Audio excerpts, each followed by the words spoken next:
Okay, so this is Mystery at Badger Villa, part 5. We're just gonna pick up where we left off at. Basically, we're outside the address that we found on the letter that Jack Bellwood was writing. So we're just gonna knock and see who's there. Okay, this is the address on the paper. Maybe this wasn't such a good idea. I could just hang out and see if anyone comes out. Don't want to be a stalker though. Jack or Teddy was still an old man who should have someone out there to think about him. And Silda was right. If you spend your whole life being careful, life gets awfully boring. There isn't really anyone on the street to hang out, well, anywhere on the street to hang out without looking like some kind of stalker. Can I help you? I saw you standing out here looking kind of confused. Hi, I wonder if I could talk to you about Jack Bellwood or Teddy Drake. Yes, I knew Teddy Drake. He told me he was calling himself Jack Bellwood. I'm not sure why he was doing that, but you would have known Teddy. He was here just 3 weeks ago. I know he died. I read it in the paper. Did you see an ad in the paper asking if anyone knew him? I called a number and spoke to Mr. Scrimply. He said that even though there wasn't much for belongings, I know I would have had to prove I was a relative before I could talk to him. I didn't want anything anyway, and the fellow on the phone didn't seem very interested. He didn't even ask for a name. How did you find me? I found an address in a box that Teddy left in the apartment. There was also a piece of an old letter in it that said Teddy said he was going to be a father. Huh. Good heavens, it wasn't me. Teddy and I were a couple. It was a long time ago. It's been over 25 years, and we were going to get married. Then one day, just as I was making our wedding plans, Teddy disappeared. At first I thought he just had a cold feet and would turn up in a day or two. But he never came back. I never saw him again until he knocked on my door 3 weeks ago. That must have been awful. It was at the time, but I went on with my life. I moved away from Badger Street and eventually forgot all about Teddy. Good. I'm beginning to wonder why I felt bad for him in the first place. Well, he wasn't a very good man, but when you're young, you think you can change people so easily.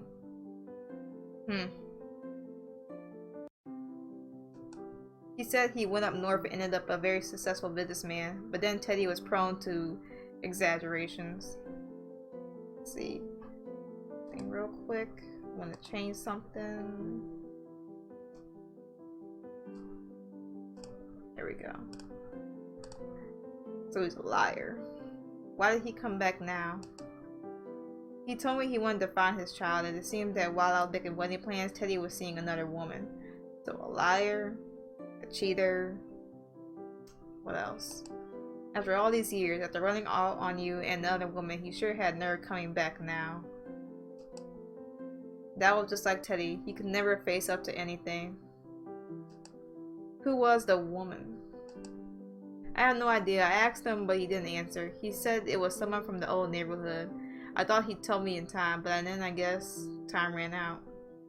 Probably like a neighbor. I don't know why. Some people they cheat with the person next door for whatever reason. Convenience and stupidity. The letter on the box was signed E. It's so hard to remember everyone from Badger Street after all this time, but no one comes close to mine. Apparently Teddy was never married or had any other family. He said he sold his businesses and had done very well financially. Maybe he wasn't a complete villain after all if he wanted to make amends.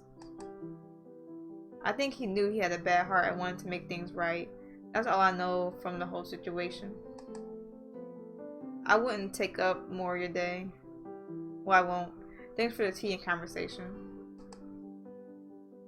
He had a will with him. He told me he wanted to leave his child with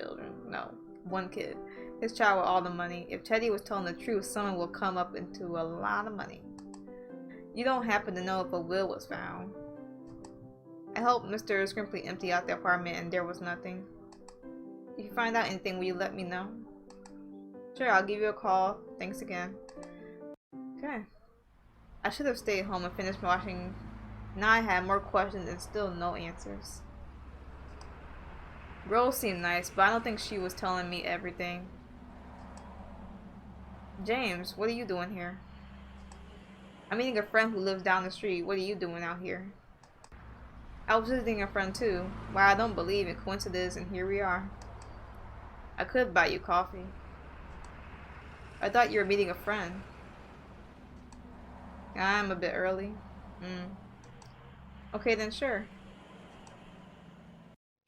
You told Sherry you just moved back to the city? Huh. I decided to come back home. You grew up here then?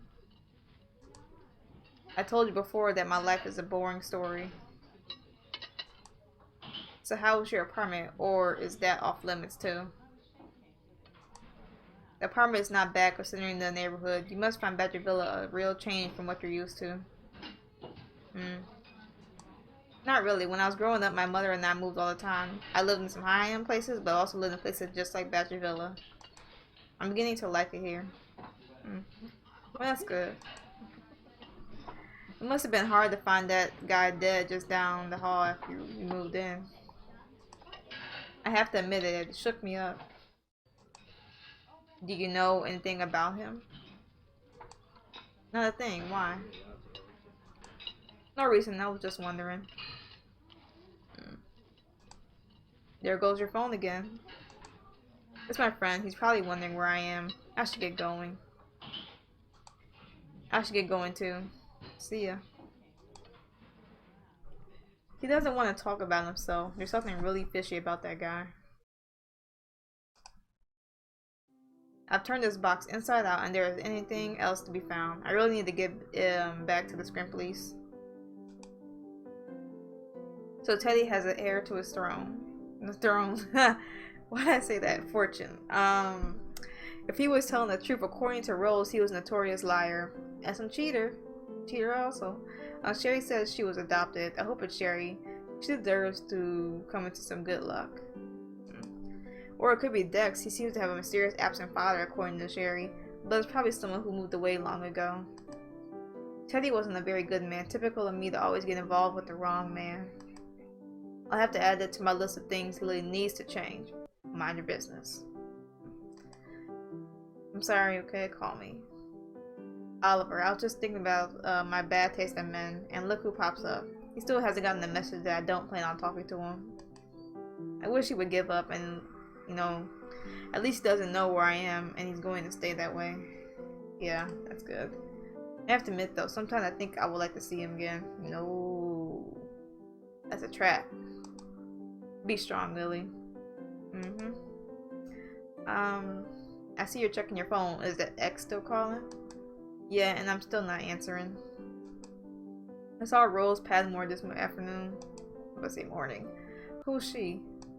The woman at the address I found in the box. She's the woman Teddy was writing to that night at the apartment. Oh, tell me everything that happened. I'll have to give you the short version. I told Carl I would meet him at the Top Hat tonight.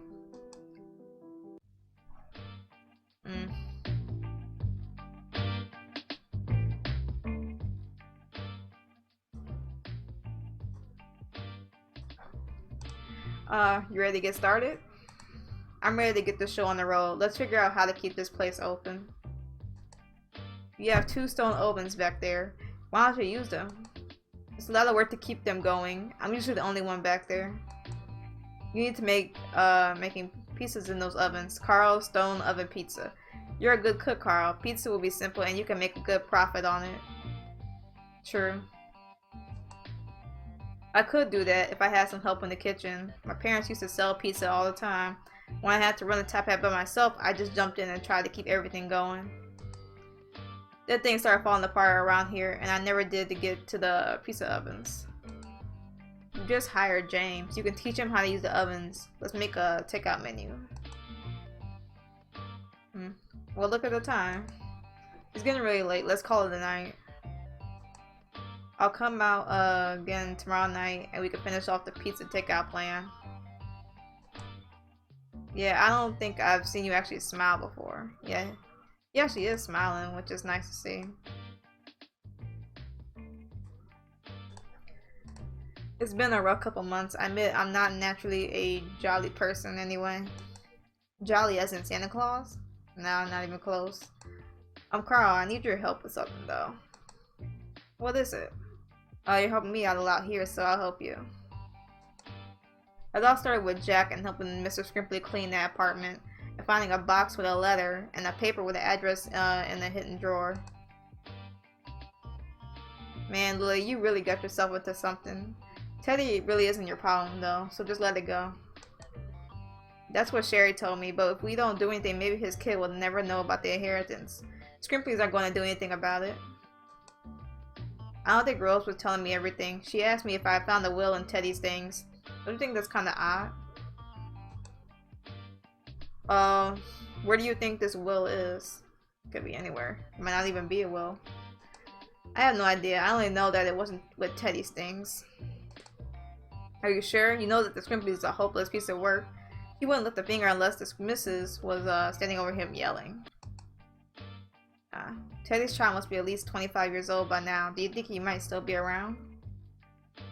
Teddy seemed to think so. This is where he came to look, so he must have had a reason to think it was possible his kid or the mother was still around here. Could be at least the mother. But the letter could have been written before Teddy disappeared, or even after, for all we know. And what about the will? Where is it? Miss Scrimply left him at the apartment that night, and he died the next day. Could it be hidden in the apartment? Or why would he hide it? This is really confusing. I'm not sure what we can do. You have your hands full with the top hat. I just want to have someone to talk to. Well, you can always talk to me. Well, thank you, Carl. But I should go. I have the morning shift tomorrow. And I'll walk you home. It's just next door, for heaven's sake. I'll be fine. You lock up and go home yourself. Why do I feel creepy again, like all of a sudden? Should have let Carl walk me home. Oh, it's you. Look, you've seen a ghost. Isn't it kind of late for you to be wandering around? I'm just on my way home. What are you doing out this late? And by the way, thanks for sending me over to see your father yesterday. Oh, shoot. There we go. I didn't feel like spending the evening listening to him complain about his aches and pains. He never asked me how I'm feeling about anything. I'm not sure why I was the one to get the job, though. It's not personal. You just happened to come down the stairs. Wrong place, wrong time. It could have been anyone. Dex, you haven't seen anyone hanging around the street, have you? Nope, we haven't seen anyone except you. Dex and I were just out for a walk, but we haven't seen anyone. You insisted on going home with me to get Nora's backups, or the computer. We weren't going for a midnight stroll. Lily thinks that there is someone lurking around the street, so it's a good thing I came with you. You are a huge help, Patsy. If we get mugged, you can save me. I must be imagining things. I didn't take you for someone with a big imagination. That's shade. Lily, do you want me to come over to the row house? Oh, no, not want me. English. Do you want to come over to the row house? We're just closing. I can make some breakfast. Thanks, Dex, but I have to work tomorrow, and it's long past my bedtime. I guess you need more sleep when you get older. She's just shady. It's so shady. Let's go, Patsy. Are you gonna make me breakfast? No, I'm dropping you off at home, and I'll make you breakfast another time. You're coming home late tonight, Lily? Yeah, she kinda is. Let's see. There we go. How are you and Sprinkles? My meeting ran late tonight. Sprinkles and I are played out right now. The other day you mentioned that you knew Teddy. Yes, I know Teddy from the old days. Who was he anyway, and why did he come back and after all these years with a different name? I really don't know why he came back, and I don't know why he was calling himself Jack Bellwood, although it would be just like Teddy to get in some type of trouble. If you want to find out about the old days, you should talk to Nora. Nora. She grew up on the street. Her father owned the roadhouse. Billy, everyone has something in their past they would rather keep buried. True. I get it. Mind my own business. No, sometimes curiosity is a good thing. Some secrets are kept too long. Since we're up here anyway, why don't you come up to my place and I'll make you some tea. I'll read your leaves for you. I might as well. Thanks. I will like that. Make yourself comfortable, Lili. I'll make some tea. Now, where did I leave my reading glasses? They're not on your face? Okay, more hidden objects. Shamrock. Cat. Moon. Dice. Lemon. Star. No. Red cup. Glasses. Pretzel. Obviously. Flowers. Obvious. 7. Pillow. And star. There we go. There we go. Okay, never had my fortune told before. To be truthful, I've never really been into the fortune thing. That's perfectly alright, Lili. Well, it's fine. You don't have to believe in fortunes. Sometimes you hear something that you haven't thought of before, and sometimes it makes you think about taking a chance or a different direction. That's what I'm afraid of. Okay. Alright, so yeah, this is Mystery of Badger Villa, part 5. I'm going to leave it right here, and then we'll continue with the fortune and find out more about Jack Bellwood or Mr. Teddy in the next one. So, yeah.